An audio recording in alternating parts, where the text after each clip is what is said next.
Povej jim, da izdajam. Izdajam, veš kaj mislim? Nova roba izide 17. oktobra. Pojavljajo se novi posnetki in podrobnosti v velikem zveznem primeru, kjer tožilci trdijo, da je reper Pooh Shiesty z orožjem grozil svojemu nekdanjemu sodelavcu Gucci Maneu, vse v poskusu, da bi se izvil iz svoje snemalne pogodbe. Tako zdaj, ko se Pooh Shiesty bori, da bi pred sojenjem prišel iz zapora, pred sojenjem, ki bo šele čez več mesecev, tožilstvo razkriva še več domnevnih nepravilnosti in trdi, da mu na prostosti ni mogoče zaupati. Pregledali smo nove dokumente, da bi vam prinesli najnovejše informacije o tem primeru. In k pogovoru bomo povabili tudi odvetnika, ki je v tem primeru zastopal Pooh Shiestyja, Bradforda Cohena. Dobrodošli v oddaji Sidebar, ki jo predstavlja Law & Crime. Sem Jesse Weber. Mimogrede, če nas spremljate tukaj na Law & Crime, boste morda opazili, da vse te posnetke objavljamo zelo hitro ob teh hitro razvijajočih se zgodbah. In če vas zanima ustvarjanje vsebin, če objavljate stvari na družbenih omrežjih, se morda sprašujete, kako nam to uspeva. No, uporabljamo nekaj, kar se imenuje Opus Clip. To je v Sevenem AI urejevalnik, ki zelo olajša rezanje, ustvarjanje in nalaganje videoposnetkov na katerokoli platformo. S pomočjo umetne inteligence Opus Clip generira B-roll, preoblikuje posnetke in celo očisti zvok. Je res zelo enostavno. Preprosto obiščete opus.pro, poševnica opus.pro/firmom, se prijavite, naložite posnetek in v nekaj minutah boste imeli popolno urejene izseke, pripravljene za TikTok, kratke videe, Reels. Opus Clip je res vaša enotna rešitev. In če imamo orodje, kot je Opus Clip, to pomeni, da lahko naši producenti takoj pripravijo viralne posodobitve iz sodne dvorane. To je najmočnejše orodje za deljenje idej in profesionalno urejanje. Zato pojdite na opus.pro/poševnica, opus.pro/bar diverted, da dobite en teden brezplačno in nato 50% popusta. Ste videli ta posnetek, ki kroži po spletu? Verjetno ste ga. Zdaj ni povsem jasno, od kod je prišel ali kako so ustvarjalci vsebin prišli do njega, ampak o tem bomo tudi govorili. Domnevno prikazuje trenutek, ko naj bi Pooh Shiesty s pravim imenom Lontrell Williams Jr. in njegovi soobtoženci pod grožnjo s pištolo zadrževali reperja in direktorja glasbene založbe Guccija Maneja. Domnevno naj bi se vse zgodilo zato, ker je Pooh Shiesty želel izstopiti iz svoje snemalne pogodbe. Zdaj bomo povabili Bradforda Cohena, odvetnika zvezdnikov, ki je v tem primeru nekoč zastopal Pooha Shiestyja, vse do nedavnega. A slišali bomo njegovo mnenje o vsem tem. Ampak poglejte si video sami. Pijanci in vse je končano. Vse je končano. Naj vejo, da izdajaš. Izdajaš, veš kaj mislim? Nova roba prihaja, 1017. Pozdrav resničnim. Nikoli nisem delal nič policijskega ali kaj takega, brat. Povej jim, kaj se dogaja. Ampak pravkar smo to naredili in je končano. Kaj narediš? Skočiš. Rekel si, da želiš biti preprodajalec drog. Podpiši, in je končano. Tako smo potrdili domnevno pristnost tega posnetka s posnetki zaslona iz zvezne prijave, ki so kazali iste ljudi v istem studiu. Ker je na posnetkih zaslona obraz tipa, ki naj bi bil Gucci Mane, prekrit z oznako RD, kar naj bi pomenilo njegovo pravo ime Roderick Davis. Poochie naj bi bil prav tako domnevno viden, kako nosi svojo značilno balaklavo. Vidite lahko tudi nekoga, ki naj bi bil eden od njegovih soobtoženih, ki so ga zvezni agenti identificirali kot DeMarcus Glover, kako stoji blizu Gucci Manea in naj bi držal veliko orožje. In zvezni agenti trdijo, da je Rodney Wright Jr., znan tudi kot Big 30, tisti, ki dejansko snema. Vemo tudi, da so zvezni tožilci 25. junija sodišču predložili USB z digitalnimi dokazi. To je bil velik preobrat v tem primeru. To je najnovejši dokaz proti Pooh Shiestyju, saj je obtožen, da je organiziral domnevno drzno ugrabitev in rop. Razlog, da so se ta USB, video in dokazi pojavili nedavno, je odgovor na zahtevo pravne ekipe Pooh Shiestyja, da ponovno preuči pogoje njegovega pripora pred sojenjem. Ker je Pooh Shiesty zaprt, odkar so bili oni njegovi soobtoženci, vključno z njegovim očetom Lontrellom Williamsom starejšim, obtoženi zarote za ugrabitev, ugrabitve, zarote za izsiljevanje, izsiljevanja in podobnih kaznivih dejanj. Po obtožnici naj bi Pooh Shiesty domnevno organiziral srečanje z Guccijem Manejem v tej poslovni stavbi v Dallasu v Teksasu. Tukaj ima glasbena založba 1017 očitno snemalni studio. Pooh Shiesty naj bi bil pri tej založbi podpisan od leta 2021, vendar naj bi želel prekiniti pogodbo. Zdaj, kako ga obtožujejo, da je poskušal izstopiti iz pogodbe, je zanimivo, ker tožilci trdijo, da ni šel, veste, prek odvetnika. Trdijo, da je uporabil grožnjo z nasiljem, da bi dosegel, kar je želel. NATO ga obtožujejo, skupaj z domnevnimi sostorilci, da so na izhodu oropali Guccija Manea in njegovo spremstvo. Mimogrede, prihod obtoženca v stavbo so po poročanju ujeli varnostne kamere v stavbi, posnetki zaslona iz videoposnetka pa so bili vključeni v kazensko ovadbo. In to je novo, mimogrede, niz sporočil, ki je bil vključen v vladni odgovor na prošnjo Puh Pučija za varščino in naj bi prikazoval načrt v nastajanju. V njem piše, citiram, Williams Jr., ki uporablja ime Michael Myers, razpravlja o potrebi po 6:30 ali potrjenih, za katere se verjame, da se nanaša na potrjene člane tolpe za tisto soboto, 10. januarja 2026. Nekdo drug v pogovoru pravi, imam mačko in TRX. Tožilci verjamejo, da se mačka nanaša na Dodge Charger Hellcat iz leta 2020, ki naj bi pripadal ali domnevno pripadal očetu obtoženca Rodneyja Wrighta, ki naj bi bil po poročanju posnet na kameri, ko je zapuščal poslovno stavbo. Kaj ne? Domnevno prizorišče zločina.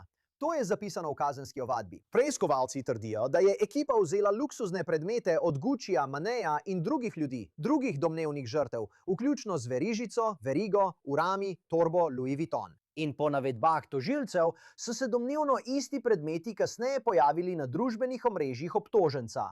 In kljub temu, kar bi lahko poimenovali spet nedolženje, dokler ni dokazano nasprotno, a bi lahko rekli, da gre za očitno plaz dokazov proti njemu, se pravna ekipa Puja Šajstija bori, da bi ga spravila iz zapora. Tako je sodnik Puju Šajstiju že prej letos zavrnil varščino, vendar njegovi odvetniki želijo, da se to ponovno pregleda.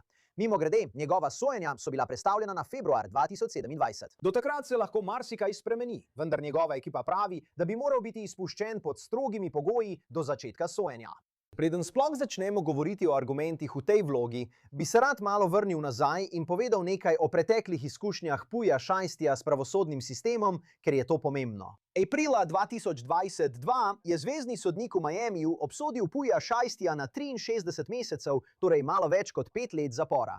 In kot del dogovora o priznanju krivde je priznal krivdo za eno kaznivo dejanje zarote, za posedovanje strelnega orožja z namenom izvajanja nasilnih in prekupčevalskih kaznivih dejanj povezanih z drogami. Po obtožnici v tem primeru naj bi bil Puh Šajsti del skupine, ki je leta 2020 v hotelu v okrožju Miami-Dade ustrelila 2 osebi ter ukradla droge in luksuzne superge.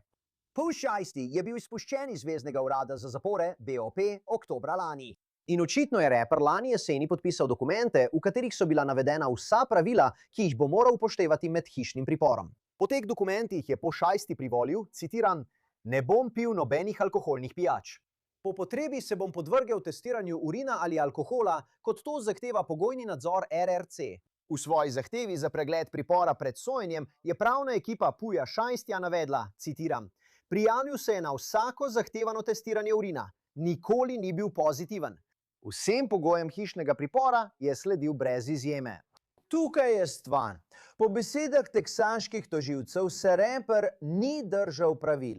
Zvezni organi so sodišču predložili več dokazov, vključno s poročili o incidentih, ki se nanašajo na domnevno zavrnitev Puha Šajstija, da bi opravil test urina pri VOA oziroma Volunteers of America, ki ima sklenjeno pogodbo z BOP. Tako, na primer, eno poročilo navaja, citiram, stranka je bila 21. marca 2026 zjutraj obveščena, da se mora zglasiti v objektu VOA in opraviti test urina.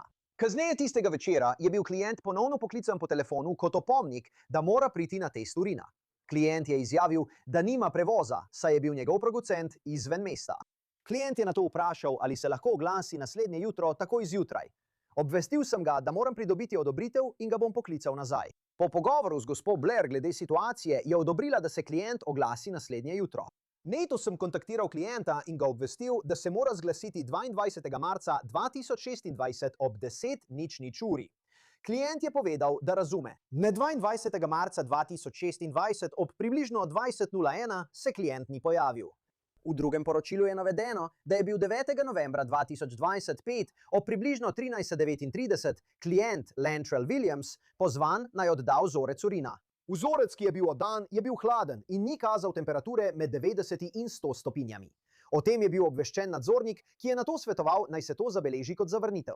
Tožilstvo je očitno predložilo tudi ta sporočila, ki jih je domnevno poslal Puh Šajsti, za katera pravijo, da dokazujejo, da je pil alkohol kljub prepovedi. Tako, na primer, eno izmed njih, domnevno z dne 13. oktobra pravi, citiram, zadet in pijan, 18. oktobra, citiram, sem pijan, 25. januarja, citiram, opijam se. In v pogovoru, očitno z dne 31. januarja, je Puh Šajsti očitno napisal, Kaj dogaja? Ravno sem vstal, bil sem čisto uničen. Oseba odgovori: bil si pijan, haha. In pušajsti naj bi odgovoril: ja, stari, zaspal sem v studiu. Veš kaj še? Prepar naj bi bil celo vpleten v prometno nesrečo, ko je bil pijan februarja. To je nova obtožba. Vladna zahteva je vključevala tudi izmenjavo sporočil, kjer piše: imel sem nesrečo, kaj za vraga? Wow, bil si pijan. Ja, ampak nekdo je trčil vame. Torej, zdi se, da domnevno ni bil ravno zelo sodelujoč glede pogojev svoje izpustitve, kaj ne? To je obtožba. In poslušaj to. Zvezne oblasti trdijo, da je bil Pušajsti v bistvu v dogovoru z nadzornikom primera, ki mu je pomagal dobiti dnevne dovolilnice. Tukaj je, kaj pravi njihov odgovor, citiram: preiskovalci so zdaj izvedeli, da je bil Williams Jr. v neprimernem razmerju z vsaj enim od svojih nadzornikov primera pri VOA in da je bil ta zaposleni pri VOA dejavno vpleten v vnašanje lažnih dnevnih dovolilnic, ki bi Williamsu Jr. omogočile potovanje na nedovoljene lokacije, medtem ko bi moral biti zaprt v svojem domu. To neprimerno vedenje se je razširilo tudi na dan same ugrabitve, 10. januarja 2026. Tistega dne je zaposleni vnesel 3-dnevne dovolilnice, ki so Williamsu Jr. omogočile potovanje, in ga tekom dneva kontaktiral 19-krat. VOA je kasneje zaradi tega vedenja zaposlenega odpustila. Sprašujem se, ali bo to ključna priča na prihajajočem sojenju. Kaj pa je obramba še navedla kot razlog, zakaj bi moral Pušajsti biti izpuščen iz zapora? Po njihovih besedah je to glavna priča v tem primeru. Gucci Mane je umaknil svojo izjavo. Ja, v njihovi vlogi piše, citiram: odstranite, česar vlada nima, in kar ostane, je to. R.D. Radrick Davis, ali očitno Radrick Davis, je 10. januarja zvečer povedal policiji v Dallasu, da je gospod Williams potegnil pištolo nanj, ga prisilil, da je podpisal odpoved pogodbi in ga oropal njegovega nakita. Ta izjava, ki jo je posredovala agentka FBI, ki ni bila prisotna pri incidentu in ki sama ni zaslišala R.D., predstavlja celoten primer vlade, kot je bil predstavljen glede glavnega kaznivega dejanja. Posebni agent Hansen je med navzkrižnim zaslišanjem priznal, da FBI v 4 mesecih po incidentu ni vzel uradne izjave od nobene od 5 domnevnih žrtev. Še bolj škodljivo je, da je R.D., moški v središču tega primera, šel na družbena omrežja in zanikal, da bi se karkoli od tega zgodilo. Objavil je videoposnetke, v katerih zavrača vladno različico dogodkov. In po besedah zagovornika, ki jih sodnik ni izpodbijal, je R.D. domnevno ukradeni nakit razkazoval, kot da bi ga še vedno imel v svoji lasti. Agent Hansen ni vedel za te objave in je potrdil, da nihče iz FBI po njihovem pojavu ni govoril z R.D. Priča, ki javno prekliče obtožbo, ni nepomembna dokazna podrobnost. To je temeljna težava. Poglejte, če je to res, bi to lahko resno škodovalo primeru zvezne tožbe. Ampak ne pozabite, Gucci Mane ni bil edina domnevna žrtev tega domnevnega izsiljevanja. Dejansko je moški, ki je v sodnih dokumentih naveden kot CW, domnevno eden od varnostnikov Gucci Manea, sodišču predložil izjavo o vplivu in pozval, naj Pušajsti ostane v priporu. Napisal je, citiram: pred tem incidentom je gospod Williams dobil drugo priložnost in mu je bila odobrena varščina z nadzornimi pogoji. Kljub tem pogojem je bil ponovno obtožen storitve novega kaznivega dejanja, ki je povzročilo, da je bila oseba ustreljena. Moja žena in jaz se oba bojiva, kakšno miselnost bi lahko imel, če bi bil izpuščen. Od incidenta naprej opazujem vozila, ki se vozijo mimo moje hiše, in sem zaskrbljen, da bi on ali kdo, ki je povezan z njim, lahko poskušal škodovati meni ali moji družini. Imam majhne otroke in zaradi terahu sem omejil njihovo možnost, da bi hodili ven in uživali v običajnih dejavnostih, kot bi morali. Sodnik, spoštljivo vas prosim, da pri svoji odločitvi glede varščine upoštevate varnost in zaščito moje družine in mene. Verjamem, da je zadržanje gospoda Williamsa nujno za našo zaščito in preprečitev še večje škode. Hvala, ker ste si vzeli čas in prisluhnili mojim skrbem. Spoštljivo, CDBV, žrtev in preživela iz Teksasa. Poglejte, obramba upa na hišni pripor. Želijo si pogojev podobnih tistim, ki jih je imel po izpustitvi iz zapora. Torej, 24-urni hišni pripor, GPS nadzor, neprekinjeno spremljanje strani tretje osebe, ki ga vodita upokojeni posebni agent FBI in upokojeni posebni agent DEA.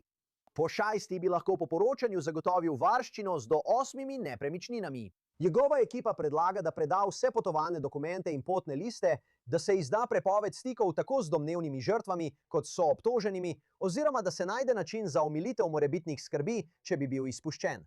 Toda vlada je odgovorila. Vlada je odgovorila s 25-stranskim odgovorom, ki je vključeval več dokazov, ki so izpodbijali nekatere argumente obrambe. Na primer, pravijo, da je tako imenovana izjava o odpovedi pogodbe, za katero je obramba trdila, da je nikoli niso našli, bila dejansko odkrita. Zdi se, da naj bi domnevni videoposnetek dogodka to potrjeval.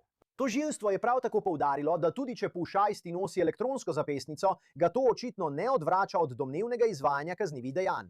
Nosil ga je, ko se je zgodila celotna domnevna ugrabitev in rop. Torej, poglejte, sodnik še ni odločil, ali bo varščina odobrena, ampak veste, spremljali bomo dogajanje in videli, kaj se bo zgodilo. V redu, imamo posebnega gosta. Rad bi ponovno pozdravil Bradforda Cowena, ki ni le kazenski odvetnik slavnih, ampak je v tem kazenskem primeru zastopal tudi Puja Šajstija. Najlepša hvala, da ste si vzeli čas. Vedno vas je lepo videti. To je pomemben razvoj dogodkov. Mislim, nazadnje, ko sva govorila o tem, je bilo vprašanje, kaj ima vlada sploh, kakšni so njihovi dokazi. Seveda. Mislim, zdi se, da imajo ta video in zdi se, da imajo kopijo pogodbe. Zdi se, da bo za obrambo težko. Seveda, torej na to lahko pogledamo na več načinov. Prvič, ko je bila ta zadeva prvotno vložena, sem mislil, da je bila vložena zelo površno, ker niso imeli ničesar od tega, kaj ne, iskali so te stvari. Niso izdali nobenih preiskovalnih nalogov, s katerimi bi lahko te stvari dobili že na začetku. Niso izdali nobenih fizičnih preiskovalnih nalogov za lokacije. Preprosto niso opravili dela na začetku v tej zadevi. Kar so naredili je bilo, da so samo vložili obtožnico. Torej, moj prvotni argument je bil, da nimajo ničesar od tega, kar tudi niso imeli. Od takrat so očitno opravili svoje delo in začeli odkrivati te stvari.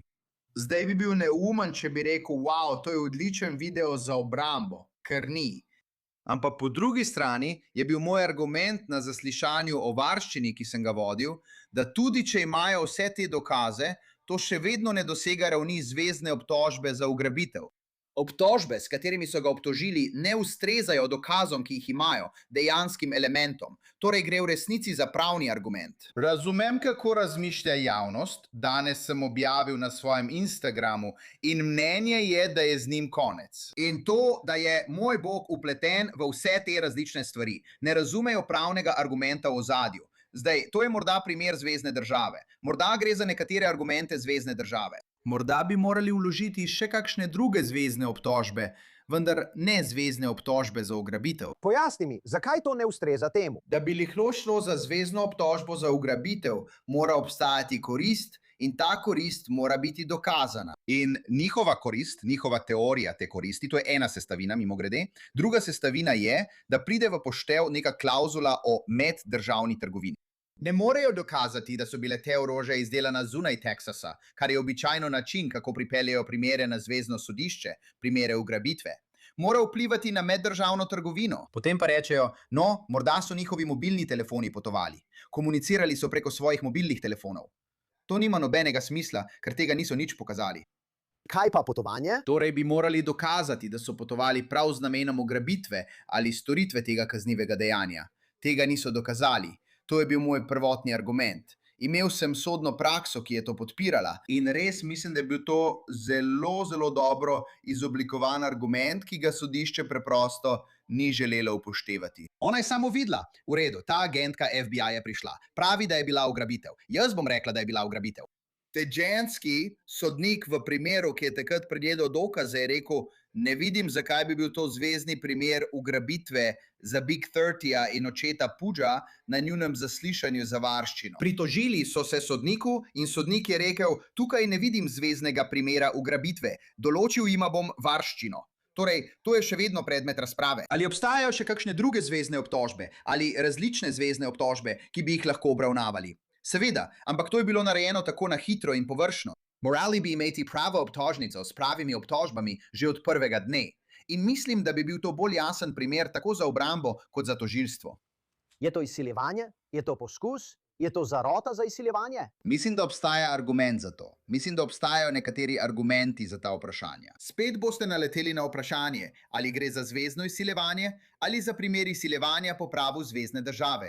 Mislim, da je tam nekaj vprašanj, pravnih vprašanj, ki jih je treba izpostaviti, če pride do pritožbe ali če pride do podobnih stvari. Zdaj, X-faktor tukaj je, da je veliko obtožencev. In kadar imaš veliko obtožencev, veš, tako dobro kot jaz, najbolje je, če kaznivo dejanje stori ena oseba. Najslabše pa je, če kaznivo dejanje stori 8 ljudi, ker od teh 8 jih bo verjetno 7 pričalo proti enemu. Mislim, da je to njihova večja skrb, da bodo te posamezniki pričali proti Puju ali njegovemu očetu ali Big 30, ker so to ljudje, ki jih resnično želijo. Ostali so bolj obrobni. In morda nimajo dovolj denarja za dobre odvetnike. V takšnih primerih, kjer je več soobtoženih, se zgodi toliko stvari, da se začne vse skupaj podirati. Torej, recimo za trenutek, da se ta teorija ujema z zveznimi obtožbami. Recimo, da to za trenutek sprejmemo. Če pogledam ta posnetek, se sprašujem, kako bi obrambni odvetnik to pojasnil. Je eden od argumentov ta, da ni bil resen, da ni mislil resno, kot da je čuden posnetek. Je res malo čuden posnetek, kot da vidiš tipa, domnevno z orožjem, domnevno enega od soobtoženih. On je tam, kot da reče v kamero, prost sem pogodbe. Reče nekaj v smislu, to je čuden video. In veš, eden od argumentov, ki se pojavljajo, in popravi me, če se motim, je, da Gucci Mane tega ni vzel resno. Kot da je šel na družbena omrežja in nekako, mislim, obramba pravi, da je pozneje zanikal, kaj se je zgodilo. Ali obstaja kakršenkoli način, da pogledaš ta video in rečeš, da to ni bilo resno? Kot da je bilo, ne vem, ni bilo zaigrano, ampak je bil trik, ali pa je bilo, ne vem, če to kaj pomeni. Ampak ali se motim glede tega? Ne motiš se. Mislim, obstaja veliko načinov, kako pogledati ta video, odvisno od dokazov, ki pridejo na dan. Ko gledam ta video, če bojo rekli, da je ta video resničen, da ni zaigran ali šala ali kaj podobnega, bi lahko podali te argumente ali pa obstajajo dokazi, ki kažejo, da ni. Tukaj se pojavijo določene težave, kaj ne? Prva stvar je izjava, da je Puj imel AK-47. Puj je bil tisti, ki ga je silil, da podpiše dokument z AK-47. V videu Puj nima orožja v roki. Trdi, da on snema. V izjavi so rekli, da je Big 30 snemal in da je imel Puj orožje. Na to pravijo tudi, da vzamejo ves nakit, da je nakit vzet pred ali potem, ko gre v studio. Vidite Guccija z njegovimi, domnevno Guccija, z diamantnimi uhani še vedno v ušesu. To je bila ena od stvari, ki jih je rekel, da so jih prisilili, da so mu vzeli diamantne uhane iz ušesa. Torej, če bi bilo tako, zakaj ga ne bi kar tam oropali? Snemajo ta video, ugasnite video, oropali bi ga kar tam v studiu, namesto da bi čakali, da pridejo iz studija in ga potem oropali. Še vedno je veliko vprašanj glede tega videa. Tudi če predpostavimo, da ta video ni čuden, ampak je res zelo čuden. In način, kako je bilo to tisti dan, je, da je tam tip, ki izgleda, kot da ima pri sebi pištolo, medtem ko mu govori, povej mu, da sem izpuščen iz pogodbe. Mislim, še en argument je, da je videti precej jasno, glede na izjave, glede na to, kar je tožilstvo navedlo, se zdi, da se ujema zgodbo, ki je prikazana v tem videu. No, on tudi pravi nekaj takega kot, saj sem že rekel, da si zunaj iz pogodbe. Saj sem že rekel, da si zunaj iz pogodbe. Samo telesna govorica je čudna, pogovor je čuden. In imel sem veliko pogovorov z Guccijem, preden se je vse to zgodilo. Veš, bil sem zelo prijateljski z Guccijem med Pujevim prvim primerom, ker sem zastopal Puja v njegovem prvem primeru. In res imam rad Guccija. Mislim, da je dober tip. In ker sem videl ta video, se mi preprosto ne zdi, da bi bil to Gucci, ne glede na to, ali je v prizoru pištola ali ne. Poznam Guccija, mislim tistega starega Guccija. In mislim, da način, kako so mu to povedali, ko je imel roke v žepih in mirno rekel, hej, nisi več vezan na pogodbo, glede na vse, kar se dogaja, ni pravi. Zdi se res nenavadno, da je Gucci v takem položaju.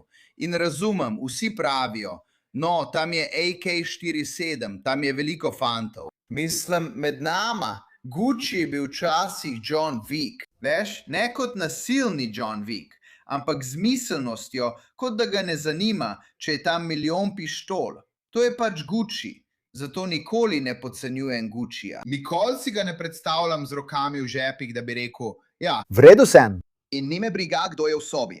Ampak to bo naslov na YouTubeu za ta video. Veš, John Wick je novi, Gucci Mane je novi John Wick. Glej, vse to se dogaja zaradi predhodnega pripora, kaj ne? Vse to se dogaja zaradi vprašanja, ali bi moral biti Pucci, ali bi morali spremeniti njegov predhodni pripor. Ali naj bo izpuščen? Vsaj pravila o dokazih, standard je drugačen, ko gre za analizo v zvezi s predhodnim priporom, v primerjavi s tem, ali je nekdo kriv onkraj razumnega dvoma. Ali misliš, da je to dovolj za tožilstvo, da dokaže, da ne bi smel biti izpuščen, ali da ne bi smelo biti nobenih sprememb? Mislim, da to zelo močno pretehta v korist vlade. Mislim, da ima obramba še nekaj dela. Začel bi s pozivanjem ljudi na to zaslišanje o varščini, naj potem oni ugovarjajo, koga nameravaš pozvati. Rad bi videl, ali posamezniki, ki so prej dali izjave, še vedno stojijo za temi izjavami. Mislim, da je to res pomembno. In celo med mojim zaslišanjem o varščini, ko sem imel zaslišanje o varščini za Pujem, veš, je agent FBI rekel: nisem imel nobenega stika z nobeno od žrtev od dogodka dalje. Niti na samem dogodku nisem imel stika z njimi. Prebral sem policijsko poročilo, opravil sem potrebno preverjanje. In ono poročila sploh ni napisala. Postavi so agenta FBI, ki ni napisal poročila, ki ni zbral nobenih informacij, ki ni zbral nobenih dokazov. To je bila res površna obravnava o varščini. Imeli so srečo, ker je bil sodnik na njihovi strani. Ampak, če bi bil pred sodnikom, ki bi bil pozoren in ne brez zamere do sodnika, ampak mislim, da če bi bil sodnik, ki bi res pozorno spremljal zakon in to, kar so predstavili na tisti obravnavi o varščini, bi bila zgodba morda drugačna. Vem, da vsi pravijo, da je to težka bitka. Mislim, poslušajte, zame je vse težka bitka. Ampak ravno zato, veste, zato sem jaz Brad Cohen. Všeč mi je ta skromnost. Preden vas spustim, velik del tega je pogodba, kaj ne? Pogodba, ki je bila natisnjena v trgovini. In zdaj se zdi, da tožilstvo pravi: hej, imamo jo, lahko vam jo pokažemo. Je to pomembno? Mislim, da to zagotovo pomaga njihovi zgodbi. Mislim, njena objava, ne? Ja, Mislim, da to pomaga njihovi zgodbi. In še ena stvar, ki res ni običajna, je, da se te dokazi objavljajo. Očitno jih ne objavlja obramba. Te dokaze očitno tožilstvo spušča v javnost prek medijev, kar je tudi grd manever, ki ga naredijo praktično v vsakem primeru. Nikoli ne dovolijo, da bi obramba razkrila kaj dobrega, tožilstvo pa vedno razkrije vse, kar je slabo. In potem sodniki to preprosto dovolijo. Na sodišču se nikoli zares ne obravnava, kako je ta video prišel ven, kdo ga je dal ven, zakaj je prišel ven, kako so ga dobili. Skoraj nikoli, zelo redko, potekajo preiskave proti vladi. Ampak, če to postavimo na stran, imeti fizično pogodbo je vsekakor pomembno, če je podpisana fizična pogodba. Če pa je to samo fizična pogodba, brez njegovega podpisa, ne vem, koliko jim to sploh pomaga. To jih zagotovo pripelje nekoliko dlje. Ampak, če to ni podpisana pogodba, kje je potem podpisana pogodba? Zakaj ni bila nikoli uporabljena? Zakaj vodilni v glasbeni industriji nikoli niso bili obveščeni, da je zdaj izločen iz 1017? Zakaj se nikoli ni ponudil drugim založbam, potem ko naj bi bil izločen iz Guccijeve založbe?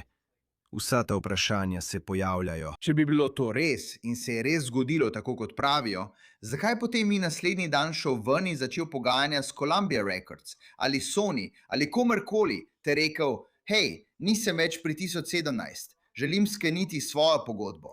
To se nikoli ni zgodilo. In ne vidiš nobenih e-poštnih sporočil, ki bi govorila: hej, bomo ponovno pogajali ali kaj podobnega. Mislim, da je to res velika luknja v njihovem primeru. Ali je to primer, v katerem je nemogoče zmagati? Nikoli ne najdem primera, ki bi bil nemogoč za zmago. Vedno obstaja način za zmago. Vprašanje je, ali so argumenti pravilno predstavljeni, ali so vloženi predlogi, ki jih je treba vložiti. Dokazi, ki jih je mogoče izločiti, se lahko izločijo. Torej vse te stvari se resnično nanašajo na tvojo pravno spretnost. Ni pomembna samo zgodba, ki jo pripoveduje vlada. Pomembno je tudi, ali so elementi izpolnjeni in kako so ti elementi izpolnjeni. no, poglejmo, kaj se bo zgodilo. Imamo še nekaj časa do februarja 2027, če bo do sojenja takrat res prišlo. Bradford Cohen, najlepša hvala, da ste prišli in delili svoje mnenje o tem. Cenim to, kot vedno. Najboljši. Jesse Weber je vedno najboljši. Všeč mi je. Hvala, prijatelj. To je vse, kar imamo za vas trenutno tukaj v oddaji Sidebar vsi skupaj. Najlepša hvala, da ste bili z nami. In kot vedno, prosim, naročite se na YouTube, Apple Podcasts, Spotify ali kjerkoli poslušate podcaste. Najdete nas tudi na NBC-jevi platformi Peacock. Če me želite spremljati, X, Instagram, moja oddaja na News Nation, Jesse Weber Live, od ponedeljka do petka ob 23. uri po vzhodnem času. Se vidimo naslednjič, vsi skupaj.